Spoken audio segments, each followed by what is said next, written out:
132 de Boruto Naruto Next Generation.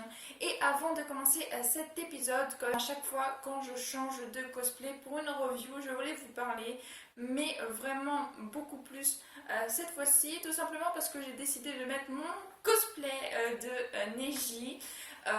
Franchement, il était vraiment pas comme ça avant.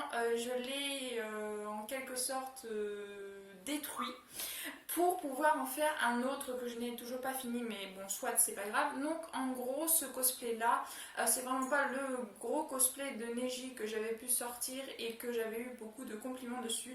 Là personnellement, je suis vraiment dégoûtée et pas du tout fière de vous présenter ce cosplay de Neji, tout simplement parce que le gant déjà il est beaucoup plus fin. Comme je vous l'ai dit, c'était pour faire un autre cosplay, donc forcément il n'est pas à la longueur souhaitée. Ma veste, elle est totalement plus du tout comme elle était, parce que déjà j'avais un zip juste là. Ensuite, franchement, juste avec le zip, ça mettait la forme à la veste, tout ça. Bref, elle est beaucoup moins longue, etc., etc. Le bandeau, c'est pas le bon, je l'ai pas retrouvé pour faire la vidéo. Enfin bref, c'était la catastrophe. J'espère quand même que un nouveau cosplay pour vous qui le voyez pour la première fois vous plaira quand même sur ma chaîne. Ne vous inquiétez pas, dès l'épisode prochain je me changerai de cosplay avec un cosplay largement plus convenable.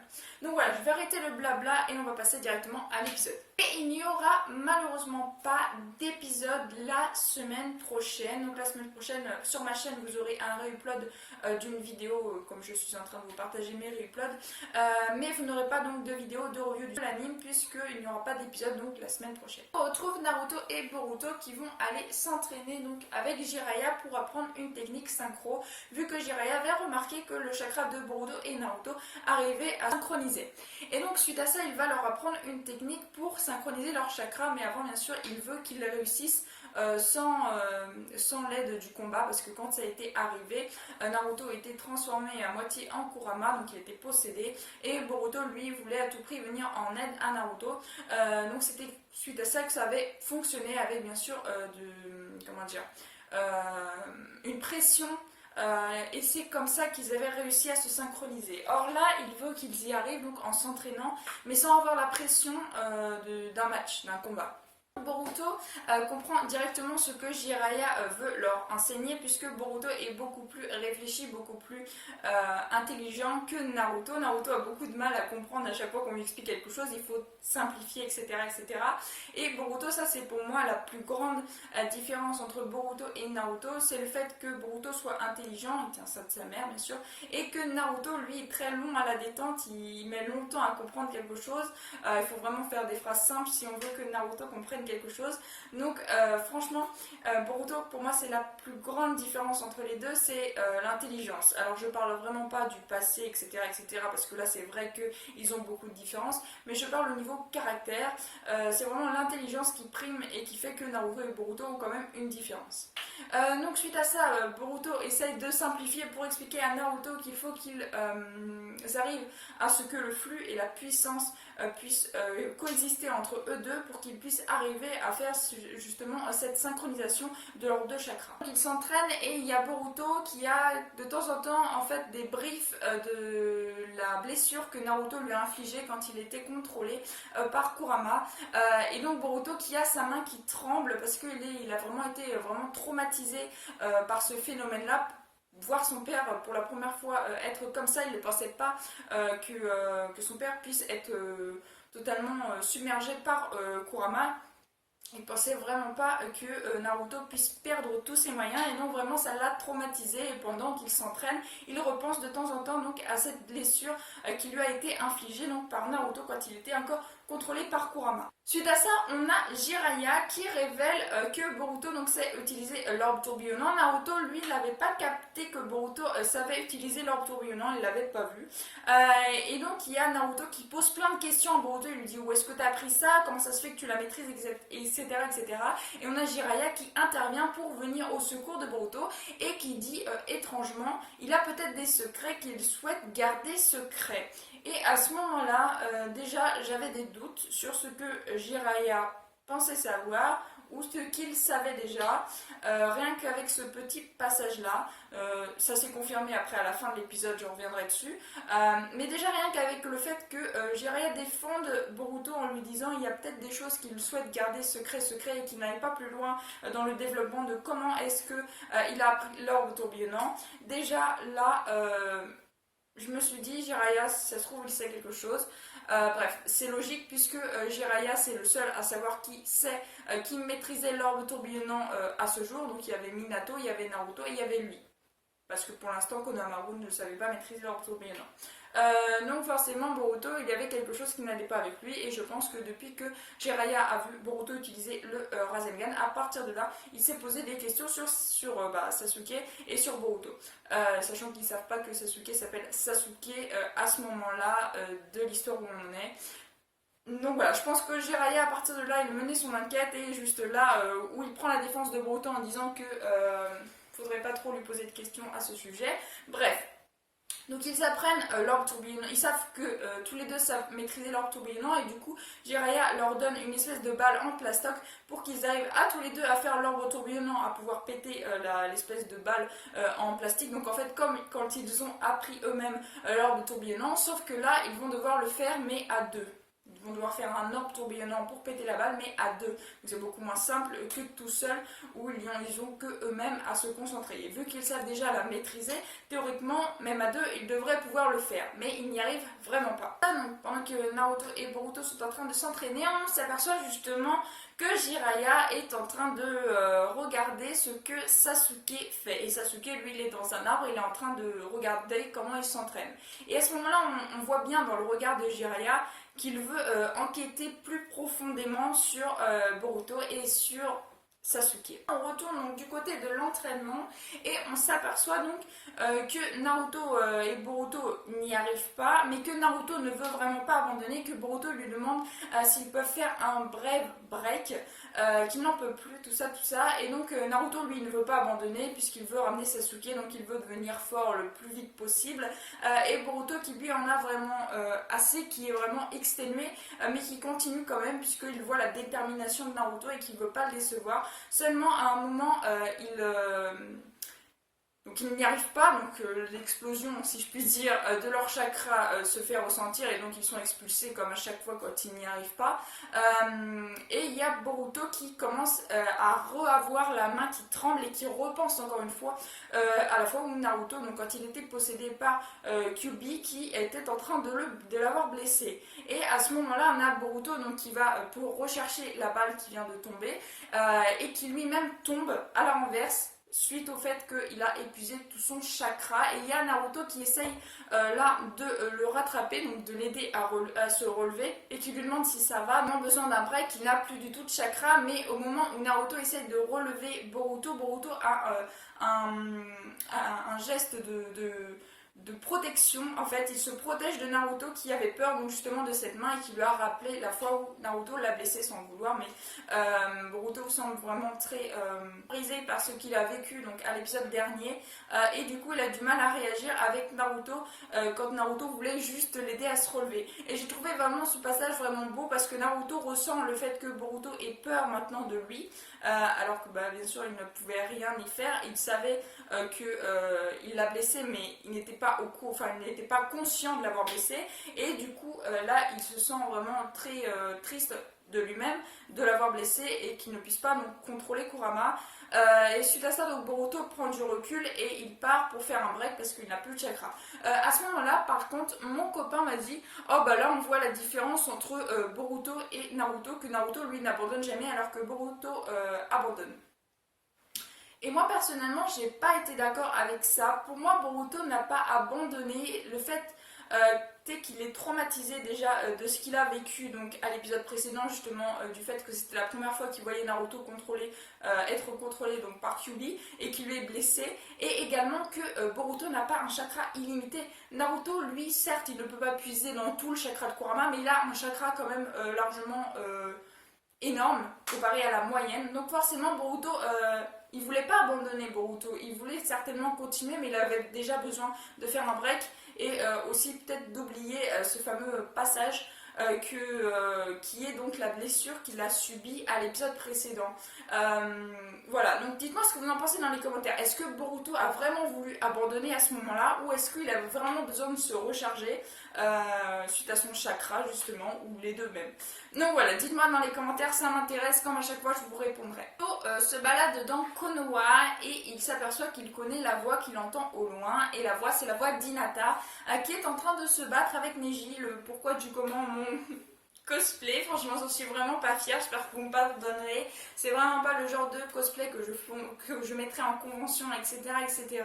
Je voulais simplement vous en présenter un autre, je pense pas que je recommencerai parce que là vraiment je suis vraiment pas fière. Bref, donc on voit Neji et Hinata s'entraîner et Boruto qui lui les observe de loin et donc on trouve un Neji qui traite Hinata donc comme une princesse si je puis dire, vu que c'est quelqu'un qui est vraiment au-dessus de lui, au-dessus de sa catégorie si je puis dire.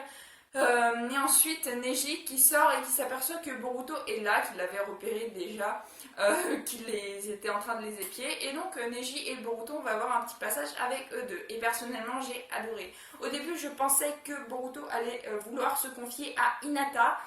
Boruto a toujours été là à parler beaucoup plus avec Hinata que Naruto. Il était toujours plus à se confier à sa mère qu'à son père. Certes, son père est jamais là, donc ça aide aussi. Mais Boruto est vraiment là, il se confie énormément à Hinata. Du coup, j'ai cru que là, il allait voir Hinata, justement en l'entendant s'entraîner, après en laissant Neji partir et en retournant la voir. Mais non, il s'est confié donc à Neji. Et Neji lui a confié, lui également, son passé. Il lui confiait que Naruto a eu donc une enfance difficile, comme Boruto l'a compris à l'épisode précédent, et que également Naruto l'a aidé à changer. Il disait donc comme il a un démon en lui, lui il veut changer. Et Neji lui disait que quand il était petit, enfin quand il était plus jeune on va dire, Naruto l'a aidé puisque lui-même se disait que vu qu'il était d'une branche inférieure, il voulait détourner la Sasuke et pouvoir prendre leur place, etc. etc. Il savait que son destin était figé, qu'il ne pouvait pas le changer et Naruto lui avait prouvé le contraire en disant que quand il deviendrait Hokage, il changerait le destin des Hyuga. Et Boruto apprend ça. Personnellement, j'ai adoré. Moi, vous savez, je suppose depuis le temps que je suis très fan des Hyuga. J'ai fait énormément de cosplay des Hyuga. Enfin bref, j'aime beaucoup ce clan. C'est mon clan préféré dans Naruto. Et j'ai tellement aimé l'interaction de Neji qui dit que tout le monde peut changer son destin alors qu'avant il disait le destin c'est le destin et tu ne peux pas changer ton destin, bref. Et donc là il explique à Boruto que Naruto, malgré qu'il ait un démon en lui, il veut tout faire pour changer, pour essayer de devenir plus fort, pour y arriver, pour contrôler Kurama, pour plus jamais blesser personne, pour faire en sorte que son ami revienne au village, etc. etc. Et j'ai trouvé vraiment ce passage super beau. Suite à ça, il y a Neji qui lui demande son prénom et à ce moment-là, Boruto ne lui dit pas son prénom, il lui dit qu'il faut qu'il y aille, qu'il est pressé et il se tape les joues comme ça et donc il part et Neji n'a pas su son nom. Et ça c'est vraiment dommage, par contre c'est mon petit regret de l'épisode, c'est qu'il ne lui ait pas dit son nom. Parce que, pour ceux qui ne sauraient pas, Neji signifie vis en français et Boruto signifie boulon. Et en fait, Boruto c'était un hommage, c'est comme il est dit, hein, c'est pas moi qui l'invente, c'était un hommage à Neji. Donc peut-être pas qu'il aurait capté malgré que Neji est vraiment très intelligent. Mais tu vois, enfin vous voyez, j'aurais énormément aimé ce petit passage avec Boruto qui lui dit je m'appelle Boruto et Neji aurait peut-être... Il aurait peut-être réfléchi un peu plus à savoir si Boruto n'était pas quelqu'un de spécial pour lui. Enfin bref, vraiment très beau passage. Et ensuite en parallèle, on a un passage avec Jiraiya qui donne un bento à transmettre à Naruto. Et donc Sasuke va transmettre le bento à Naruto. Mais en retrouvant Naruto, il trouve Naruto totalement dépité, qui est triste d'avoir blessé Boruto. On a également un très beau passage avec Naruto et Sasuke.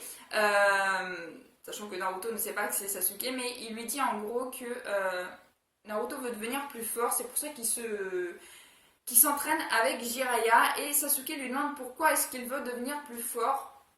Donc bien sûr Naruto lui dit qu'il veut sauver son ami, qu'il veut tout faire pour y arriver et Sasuke lui confie qu'il y avait un ami à lui qui avait pris du recul qui lui rappelait donc un ami à lui qui avait pris du recul pour s'éloigner de son ami, qui ne voulait pas s'avouer que son ami était vraiment de son côté et qu'il voulait acquérir de la puissance. Mais suite au fait que son ami n'ait pas du tout abandonné le fait de vouloir aller le récupérer, il avait totalement changé et était redevenu du bon côté. Ils avaient par la suite continué de rire ensemble. Et c'était un beau passage puisque Naruto ne perd pas confiance et justement retrouve sa motivation à vouloir sauver donc, son ami et également donc, à se réconcilier avec Boruto pour pouvoir reprendre l'entraînement au plus vite et devenir plus fort et sauver par la suite Sasuke. Mais c'était vraiment un très beau passage, le fait que Sasuke puisse dire, bien sûr avec un superfuge, mais puisse dire réellement merci à Naruto sans qu'il le sache. Franchement, j'ai trouvé ça juste top. C'était vraiment un très très beau passage également. Franchement, des deux, j'ai beau adorer Neji. J'ai beau adorer les Hyuga, je trouve quand même que ce passage-là, Naruto Sasuke, était quand même un peu plus fort que celui de Boruto Neji, malgré que j'ai beaucoup aimé, bien sûr. Mais j'ai trouvé vraiment un très très beau passage, très bien mis en scène, très très joli. Et suite à ça, donc l'épisode ne se termine, donc Naruto également se tape comme ça le visage exactement comme son fils, et donc ils vont se retrouver au terrain d'exercice. Mais on a donc Sasuke qui lui part de son côté, se retrouve donc dans les rues de Konoha et qui croise sans le vouloir Sakura. Bien sûr, il trouve vite une excuse pour pouvoir partir, parce que Sakura, très amoureuse de Sasuke, pourrait se douter de quelque chose. Du coup, Sasuke, vraiment, à chaque fois qu'il croise Sakura, il s'enfuit. Vous me direz, ça change pas beaucoup de ce que Sasuke faisait avant avec Sakura. Bref, mais il fait tomber quelque chose par terre et ce quelque chose, Sakura le ramasse et le découvre et est vraiment très surprise. Mais pour pas changer l'épisode juste incroyable au niveau de la fin, on a Jiraiya qui recroise Sasuke et qui lui dit attends, j'ai hâte de parler, est-ce que tu serais Sasuke Uchiwa? Et l'épisode se termine en apothéose, comme ça, sans la réponse de Sasuke, mais avec un Jiraiya qui semble avoir donc découvert, comme je vous le disais au début de l'épisode, qui sont Boruto et Sasuke en clair. Donc voilà, Jiraiya est vraiment quelqu'un qui analyse bien la situation. Et là, comme je le disais, il défendait Boruto au niveau du Rasengan. Il était en train d'espionner Sasuke, et là on s'est clairement aperçu qu'il avait découvert le poteau rose. Ça promet, franchement il reste plus que 2 voire 3 épisodes sur ces épisodes-là des 20 ans de Naruto. C'est très court, franchement je pense que ça va manquer, en espérant que Boruto franchement puisse s'aider de ces épisodes-là et faire démarrer son anime sur les chapeaux de roue si je puis dire. Mais franchement c'était vraiment juste génial. Et pour en revenir au petit truc, au petit papier que Sasuke ait fait tomber et que Sakura a ramassé, je suppose que c'est soit une photo de famille, donc une photo avec Sasuke, Sarada et Sakura elle-même, ce qui pourrait stipuler qu'elle ait eu cette réaction d'être vraiment très surprise, ou alors c'est le mot que Sarada avait laissé donc, quand Sasuke était rentré chez lui en lui disant qu'il y avait un plat qui était prêt, et il me semble qu'à ce moment-là elle parlait de sa mère. Alors est-ce qu'elle a marqué maman ou est-ce qu'elle a marqué Sakura? Je sais pas, faudrait que je revoie l'épisode, je vous avoue je ne l'ai pas revu avant de tourner cette vidéo. Dites-moi ce que vous en pensez dans les commentaires, mais personnellement je pense que c'est plus le mot qu'une photo, bien qu'une photo c'est possible. Et pourquoi le mot en fait, pourquoi j'ai pensé au mot? Tout simplement parce qu'au début de cet arc, au tout début justement, eh bien Sasuke va chez lui, il découvre ce mot et il le range dans son habit. Et c'est de son habit qu'est tombé ce fameux papier. Donc pour moi, c'est plus le mot qu'une photo de famille, bien que c'est possible qu'il ait aussi sur lui une photo de sa famille. Voilà, donc on verra bien. En tout cas, franchement, c'était une fin en apothéose. Vraiment très très belle fin, très bel épisode dans l'ensemble, malgré que moi je suis pas trop fan des épisodes d'entraînement parce qu'à chaque fois c'est un peu trop long. Là, il y avait franchement de beaux passages, toujours à la fin de l'épisode, ce qui nous prépare pour l'épisode d'après. Mais il n'y aura pas d'épisode, donc comme je vous le disais, la semaine prochaine. Un peu dommage, il faut qu'on attende 15 jours. Bref, il faut être patient. En tout cas, les épisodes sont vraiment très très bien. Donc on peut être patient, vraiment ça dérange pas. Moi personnellement, ça me dérange pas. C'est vrai que c'est un petit peu chiant d'attendre un petit peu plus. mais en même temps ça nous laisse le suspense et ça fait pas de mal de temps en temps, sachant que quand même il n'y a pas souvent des pauses dans l'anime de Boruto, donc franchement là j'accepte volontiers d'attendre 15 jours. Donc voilà, en tout cas j'espère que cette vidéo vous aura plu. Si elle vous a plu, n'hésitez pas à liker, à commenter, à partager et à vous abonner, ça ferait vraiment très plaisir. Je vous souhaite une excellente fin de journée, portez-vous bien et moi je vous dis à la prochaine. Ciao ciao.